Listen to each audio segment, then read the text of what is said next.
All right,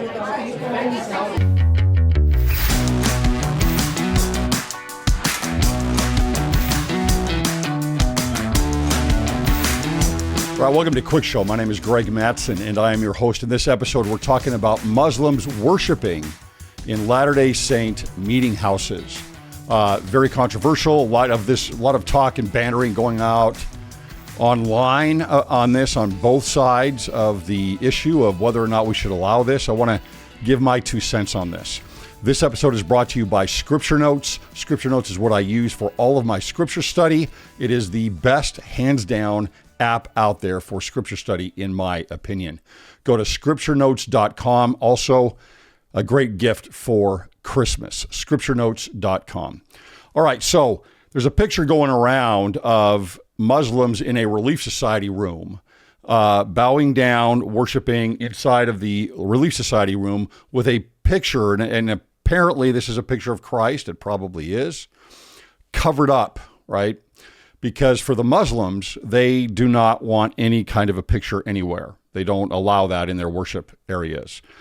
And so they've got the picture covered up, and there's a lot of controversy about this. Number one, I think the first issue is, well, do we allow Latter-day Saint meeting houses to be used for worship for other religions, not just, Christian denominations, but other religions like Islam and Judaism, etc. Secondarily, it's about the picture, I think, of Christ being covered up. That's a secondary issue. Probably, I think, the bigger issue in my mind as to why this is controversial. So let me go to this. I want you to take a look at the picture here. You can see this. This is from X, and you have a tweet here that says, "I am not okay with this, regardless of the scenario." And here you have, obviously, a Relief Society room. You've got the sign here outside the door.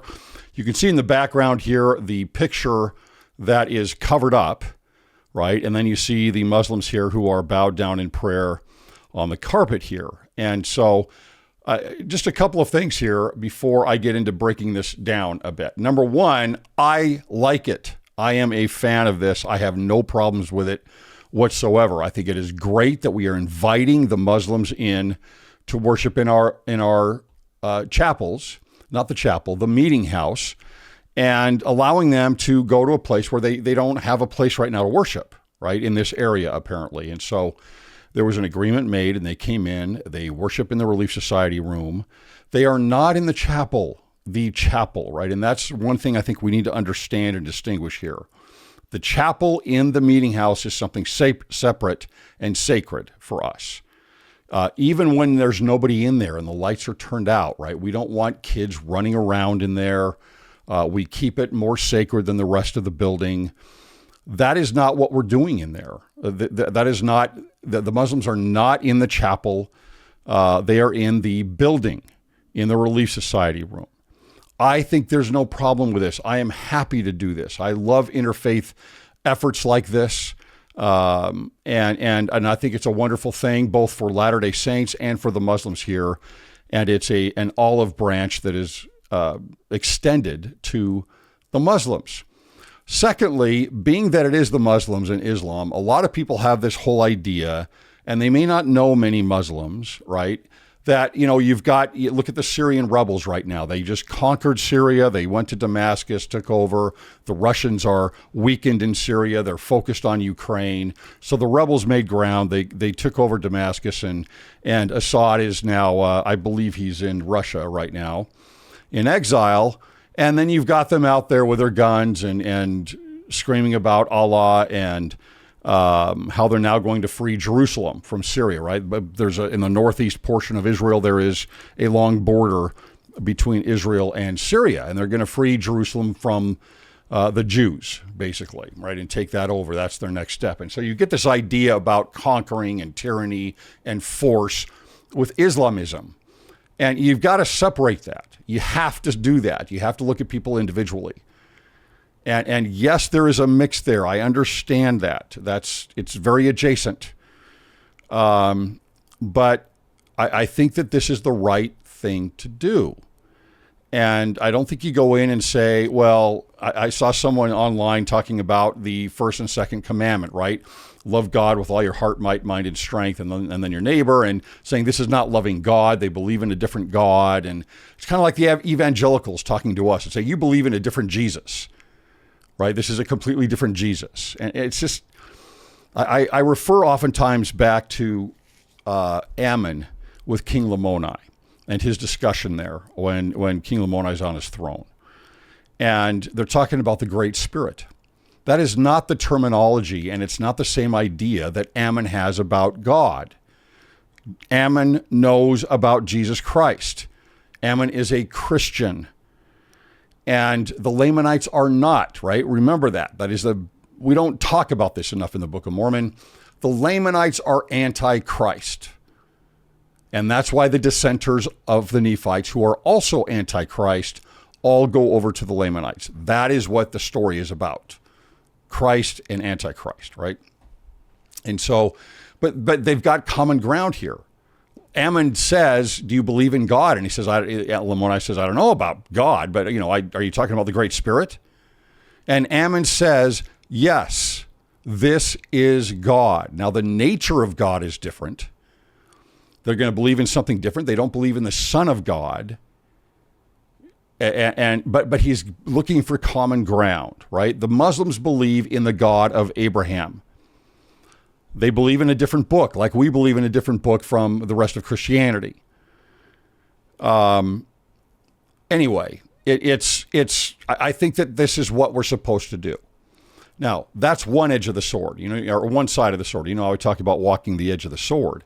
The other side is, are we going to have to compromise our own ideals in our own belief system or some of our rituals or practices, and at what point do we stop? That is the next thing. And I don't believe we do any of that here. I don't think that is an issue. I understand about the covering up of the picture of Christ. That to me is a little bit symbolic. I don't like it. I don't like it at all. I think that, and you look at the picture in here, it's not pleasant, to be honest with you. I think, just Greg's 2 cents here, they should take the picture out of the room and put it somewhere else. And again, like I said, the Muslims don't, it's not about Jesus Christ. That's not the only issue for them. They would not, if you go to a mosque and walk around in there, you're not going to see a single picture of anybody or anything. Just a lot of intricate designs. They don't do that because they believe that's idol worship. Right? There's not a picture of Muhammad, obviously. There's not a picture of a pilgrimage to Mecca. There's nothing like that whatsoever. So that is their belief system. They don't want anything up on the walls to see like that. And so I saw somebody else say, I don't mind the request. What I don't like is the demands that they're making. And I just don't have an issue with this. Move the picture. Put it in the nursery for a little bit for them. That's not a problem. I think that this is an act of love. I don't think it's an act of compromise at all. They're not in the chapel. We don't put pictures up in the chapel, right, either. In the place that we worship, in the room that we worship in, and pray and take the sacrament, there are no pictures anywhere. And they're not in there. Right? That's what that chapel is dedicated for, is for the worship of Jesus Christ. And so I don't see the issue here. I don't know what the big hoopla is on this. I think it is a very positive thing. I remember a few years ago, the same thing happened in New Zealand. There was I don't remember if it was from the terrorist attack out there at a mosque or what was going on, but we had invited the Muslims to come and worship in our building, not in the chapel, but in our building, and gave them a spot where they could do that. That's a Christ-like thing to do, as long as you're not compromising. Now, timely is President Oak's message from Christmas. I want you to listen to this real quick. The spirit of Christmas encourages us to use this season to step across barriers and promote understanding and love with people of all races, creeds, and national origins. Whether Latter-day Saints are in the majority, as we are in Utah, or in the minority, as we are everywhere else, we should reach out to all the sons and daughters of God. I fully believe this. We should extend the sincere hand of fellowship to all persons, those who are and those who are not of our faith. We should observe the command God has the prophet Moses give to the children of Israel. If a stranger sojourn with thee in your land, ye shall not vex him, but the stranger that dwelleth with you shall be unto you as one born among you, and thou shalt love him as thyself. Hospitality, love. So we have to realize also that Islam is portrayed very negatively, sometimes rightfully so, especially in certain areas in the Middle East. But in the United States, we need to be careful about what we do with this.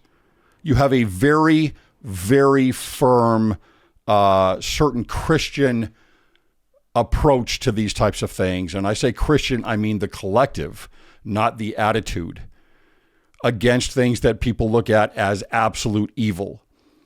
Most of these individuals are good-hearted people, and they're bowing down because they are humble to their God, right? And that is Allah. And by the way, did you know that the Jews who speak, it used to be that the Jews were all over the Arab world, not that long ago. You go back to the 60s and 70s, the Jews are all over the Arab world until you got the revolutions coming up and Iran's coup in 1979, and I think it was 79, right?